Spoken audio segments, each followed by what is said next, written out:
On my honor, Section 4 continued. Come on, kid, the boy said, and though his voice was still rough, it wasn't unkind. He knew what sort of questions the police would ask, what Joel's father would say, and Joel could tell the boy was feeling sorry for him. No, Joel said, shaking his head vigorously and pulling on his shirt. You go on. I've got my bike here. I'll go report it to the police. No sense you getting involved. He's right, the girl said. She held her chin up and spoke with authority, though there were tears running down her cheeks. There's no sense. Besides, if we go back into town, I might get into trouble. I called in sick to work today, remember? To go with you. She placed an extended index finger in the middle of the boy's chest. But it's got to be reported, the boy said, stubbornly, and the kid's parents have to be told, too. At first, Joel thought the boy was talking about his parents, about telling his father and mother, but then he realized the boy meant the Zabrinskys. Joel hadn't thought about Tony's parents up until now. For an instant, he imagined ringing the Zabrinskys' doorbell, and he saw Mrs. Zabrinsky, her face tired, her eyes already sad, coming to the door. When the door opened, though, it was Mr. Zabrinsky standing there, a heavy leather belt in his hand. Joel could feel the cold sweat breaking out along his sides. If the police didn't get him, Tony's father would for sure. I'll go to the police, he said. I promise. Chapter 7. Joel leaned into his bike, pushing as hard as he could, almost running up the hill. His heart drummed in his ears.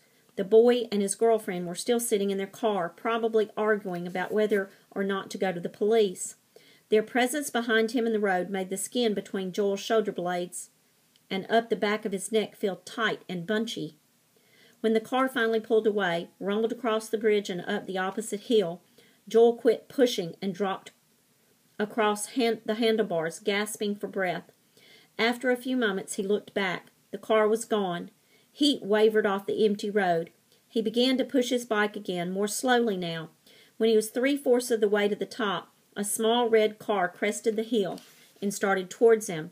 Joel straightened up, freezing his features into what he hoped was an image of innocence, of nonchalance. Still, when the car passed, he had to turn away. If the people in the car got a good look at his face, they would know. His mother had always told him that he was the worst keeper of guilty secrets in the world. When he was a little kid, if he walked past her with a snitched cookie in his pocket, she would take one look at his face and say, Joel, what do you have in your pocket?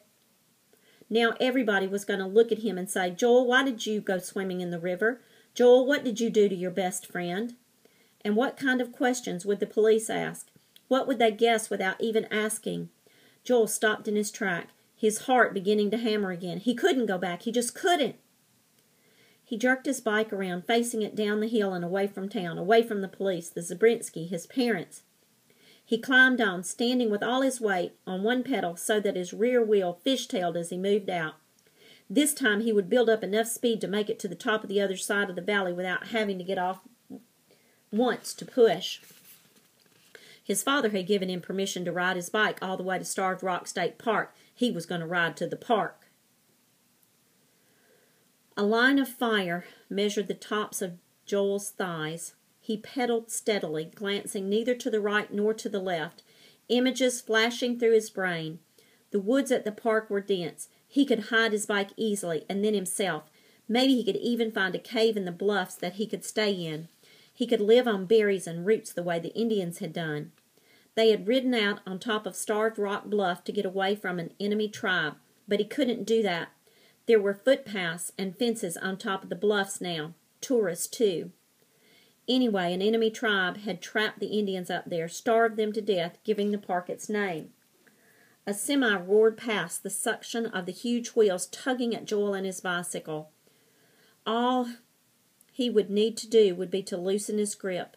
The truck would take care of the rest. Joel stopped pedaling, steered onto the shoulder, and dropped heavily off the bike. What was he doing? Did he really think he was going to hide out? And if he found some place to hide in, how long could he stay? Until he grew up or died? But it wasn't his fault, was it, just because he didn't follow his father's orders? That didn't make what happened to Tony his fault. His father was the one who'd said it was all right to ride to the park in the first place. Joel hadn't even wanted to go. And then there was Tony, crazy Tony, insisting on swimming in the river when he couldn't even swim that well. Joel expelled a long breath. He felt lighter somehow. He glanced both ways, then walked his bike across the road and started back in the direction he'd come from. He would go home. That was where he belonged, no matter what had happened. He began to pedal again, his bike in the highest gear so the least movement on his part propelled him the farthest. Home, the narrow tire sang against the pavement. Home. There was one thing he needed, though. He needed to decide what to tell his parents and the Zabrinskys when they asked about Tony. He could tell them that he and Tony had started to ride their bikes out to Starved Rock. He could tell them that Tony stopped when they were crossing the bridge. It was hot. The river was there, cool and wet. Tony wanted to go swimming. It was the truth, wasn't it? And then he could tell them how he had tried to talk Tony out of going into the river, and he could explain that Tony wouldn't listen because Tony never listened once he made up his mind. But then Joel would remind his father of the promise he had made that morning. He would say that he told Tony he couldn't go down to the river with him. He would tell how he had ridden on to Starved Rock by himself. The day was hot, though, and it wasn't much fun riding so far without Tony, so he turned around to come back. The explanation assembled itself in Joel's mind, logical and complete. Why hadn't he thought of it before? What had made him run away? He loosened his clenched fingers one at a time from the handle grips and kept pedaling towards home. But when he arrived at the top of the ridge overlooking the Vermilion River again, he stopped and stared at the road, the bridge, the wall of trees nearly obscuring the water. If only there was some other way to get home. He didn't know another route into town, though. Besides, the fire in his thighs had moved into his calves. His shoulders were cramped, and any other route home would undoubtedly be longer than this one. Joel squeezed the handbrakes and began to creep down the steep hill towards the bridge, the brake pad squealing lightly against the wheels. Tony had stayed behind to go swimming. That was what Joel would tell everybody. But if he had really ridden on to Starved Rock when Tony had gone down to the water, he would have stopped to check on Tony on his way back, because he wouldn't know. Joel reached the bridge, still holding the bike in tight control, and pedaled slowly across, keeping his eyes carefully on the road. At the other side, though, he hesitated, stopped, wheeled his bike down the embankment, and propped it against the understructure of the bridge. He would just check, so people wouldn't look at his face when he explained, and know he hadn't even checked. Tony's BMX was still there, carefully obscured in the long grass. Joel walked slowly towards the riverbank, keeping his mind carefully blank. The whole thing could have happened the way he had figured out. It all made sense.